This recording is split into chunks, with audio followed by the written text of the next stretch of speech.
This is the Eat Well, Think Well, Live Well podcast. I'm Lisa Salisbury, and this is episode 75, No Last Suppers. Welcome to Eat Well, Think Well, Live Well, the podcast for women who want to lose weight, but are tired of counting and calculating all the food. I'm your host, Lisa Salisbury.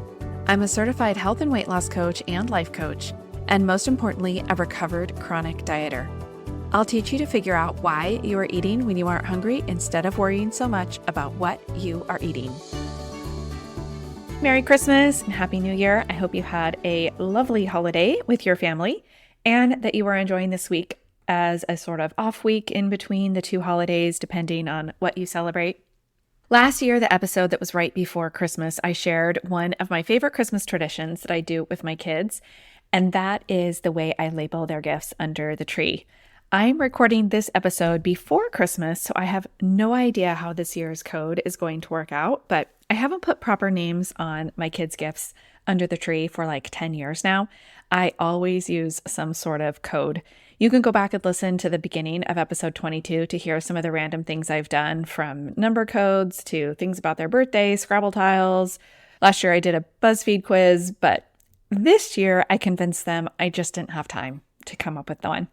We've had several out-of-town weekends this fall with a couple of my nephews getting married, plus bridal showers that we traveled for. And then I've got my own son's wedding coming up this weekend on the 30th in Houston. And plus we moved my mom from my childhood home into a smaller home closer by me at the beginning of this month. And it's really been an incredibly busy month. So I just put actual names on the gifts.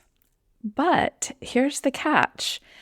They weren't actually for the person who they were labeled for. So the plan is, and like I said, I'm recording this before it happens, so hopefully, cross my fingers, it all turns out, but they will pick up a gift labeled for themselves, and then we will play that game where you read a story and you have to pass your gift every time someone says left or right, and then the gift they end up with is the correct tag for them. So hopefully they get it right, hopefully it will be fun, and they will think that it's funny.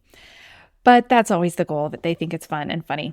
Anyway, they love the whole code thing. And even though they're all seem to be getting way too old for it, they seem to still love it. So it's one of my favorite Christmas traditions. So this week, though, is that weird week between Christmas and New Year's, where normally it kind of feels like New Year's is looming, right? Not for me this year, since we're on a plane to Houston for the wedding, but for most of us, and for me, most years, I feel the new year coming. And I feel like here we go again. The pressure to make this year better than the last and think about what resolutions might be set. This topic might sound familiar because I did talk about this same thing last year at this same time, but I think it's such a good reminder each and every year at this time. I read through this episode and I was like, yep, that's what we're talking about again, because it's so critical. Because it's around this time that we start thinking about it, and there's no New Year's resolution like a weight loss one. A quick Google search showed me a survey where 23% of respondents said they wanted to live healthier, which was the top answer. Second was a personal improvement or happiness at 21%. And third was lose weight at 20%. So if you combine the live healthier group, since that's also what I coach on, with weight loss, 43% of respondents could be helped by health coaching. That's actually a really high, crazy number. I've had clients tell me repeatedly that they are also emotionally stronger with the tools I give them in multiple areas of life. One woman said her husband noticed how much calmer she was with her kids and how much happier she seemed in general. So I guess I help with the second response too. But all that is to say that these goals are looming out there in a week or so. The majority of people have improving their health in some way, whether that includes weight loss or mental health or getting more active. You might be thinking along those lines as well, right? This is the year. That is all fine and good, and I have no issue with New Year's resolutions like this, although I am always saying there's no better time than your very next bite to start eating the way you want. I know for some, there is something about that new year that just gives them the push they need to start. And so that's okay too. Specifically now, if your goal is weight loss, here is the problem. When we feel like losing weight is on the horizon, our brain goes into some scarcity thinking And we start to have thoughts like, well, I better eat this now while I can, or this will probably be the last time I get to have carbs for a while, or I better enjoy food while I still can. We start to get all those diet mentality thoughts creeping back in, even if you've been working hard to let go of them and to rewire your brain. I'm always talking about strategies to reframe those and talk back to your brain. And we need to do that here with these thoughts about the new year as well. Because here's the thing, you do not need a Last Supper. You do not need to feel like everything is going to change and you will no longer be able to enjoy the foods that you like. That is your past diet trauma talking.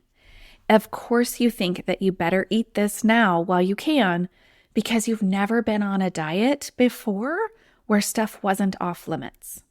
Of course, you think this is the last time you're going to eat carbs because that's the thing you always cut out to lose weight in the past.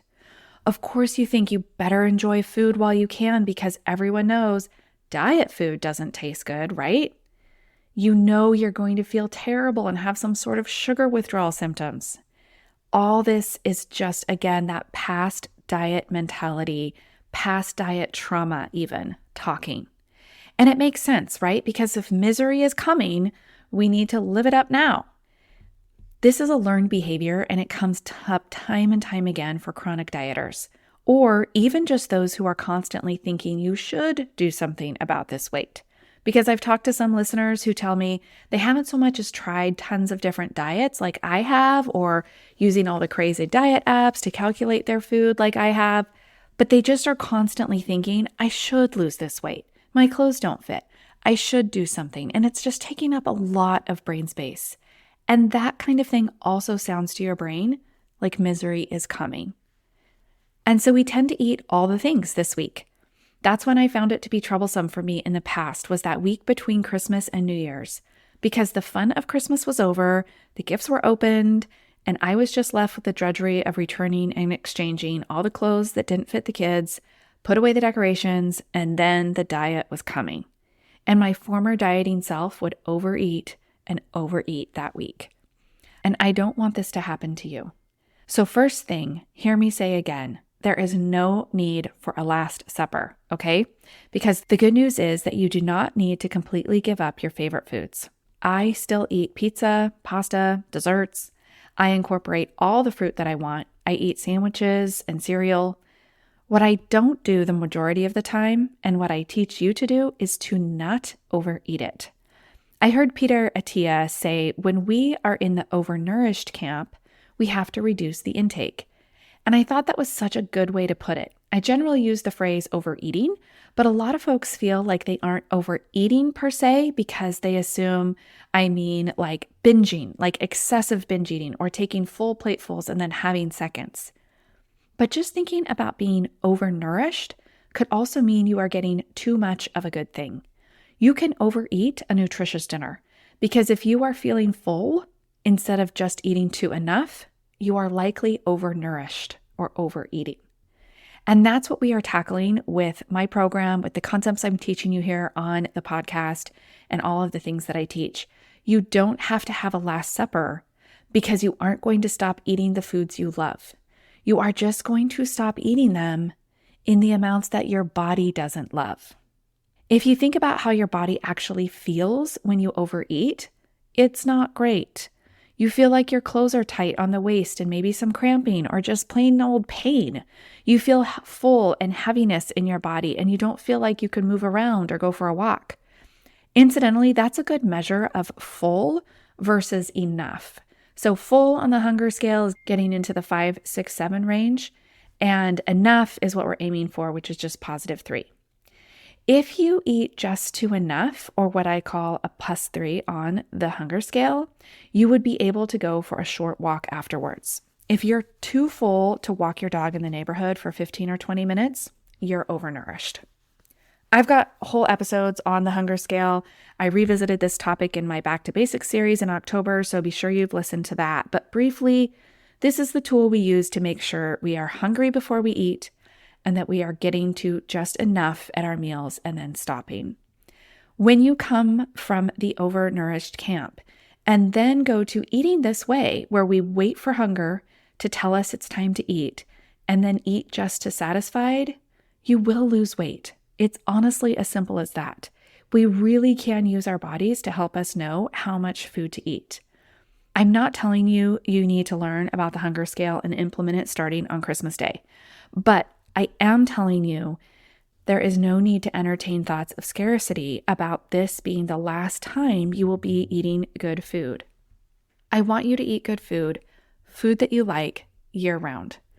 So when your old diet brain is telling you to enjoy it while you can just remind her you'll enjoy it now and you'll enjoy it whenever you decide to plan it for yourself.